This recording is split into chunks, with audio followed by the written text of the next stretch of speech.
सभी को जय यीशु। चालीसा काल का समय आत्म परीक्षण, पश्चाताप और आध्यात्मिक नवीनीकरण का एक विशेष अवसर होता है। यह हमें अपने जीवन की गहराइयों से जांच करने का और अपने हृदय को प्रभु के निकट लाने का अवसर प्रदान करता है। आज के वचन संत मार्कुस अध्याय 7 वाक्य 14 से 23 में यीशु हमें याद दिलाते हैं कि असली अशुद्धता बाहरी चीजों से नहीं बल्कि हमारे हृदय की बुरी इच्छाओं से आती है। जी हाँ मेरे प्रिय भाइयों बहनों, हमें इस चालीसा काल में इन 3 बातों पर ध्यान देना चाहिए। सबसे पहले, बाहरी दिखावे से अधिक आंतरिक शुद्धता पर ध्यान दें। लेंट हमें केवल उपवास और बाहरी धार्मिक क्रियाओं तक सीमित नहीं रखता, बल्कि आत्मिक परिवर्तन के लिए प्रेरित करता है। हमें अपने हृदय में छिपी नकारात्मक भावनाओं को पहचानना और उन्हें दूर करना चाहिए। दूसरा, पश्चाताप और परिवर्तन।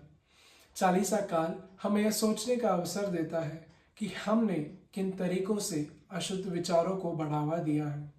हमें अपने दोषों को स्वीकार करके ईश्वर से सच्चे मन से क्षमा मांगनी चाहिए और बदलने का एक संकल्प लेना चाहिए। तीसरा, प्रार्थना और सेवा। लेंट केवल व्यक्तिगत सुधार का समय नहीं है, बल्कि दूसरों की सेवा करने का भी एक अवसर है। प्रेम और करुणा के साथ दूसरों की मदद करके हम अपने जीवन को शुद्ध कर सकते हैं। लेंट को एक बेहतर समय बनाने के लिए स्वयं से ये प्रश्न करें कि क्या मैं केवल बाहरी उपवास पर ध्यान दे रहा हूँ या अपने हृदय की जांच भी कर रहा हूँ। क्या मेरे विचार, शब्द और कर्म ईश्वर को प्रसन्न करने योग्य हैं? क्या मैं अपने अंदर की बुराइयों को पहचान कर उनसे छुटकारा पाने का प्रयास कर रहा हूँ?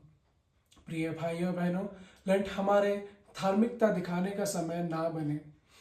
क्या खाना चाहिए, क्या नहीं खाना चाहिए, ये सोचने का समय ना बने।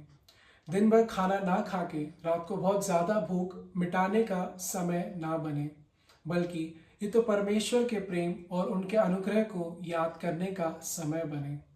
आखिर में हम ईश्वर से यह प्रार्थना करें कि हे प्रभु, इस चालीसा काल में मुझे भारी आडंबरों से दूर रख और मेरे हृदय को पवित्र कर, मेरे आत्मा को शुद्ध कर, ताकि मैं तेरी इच्छा के अनुसार जी सकूं।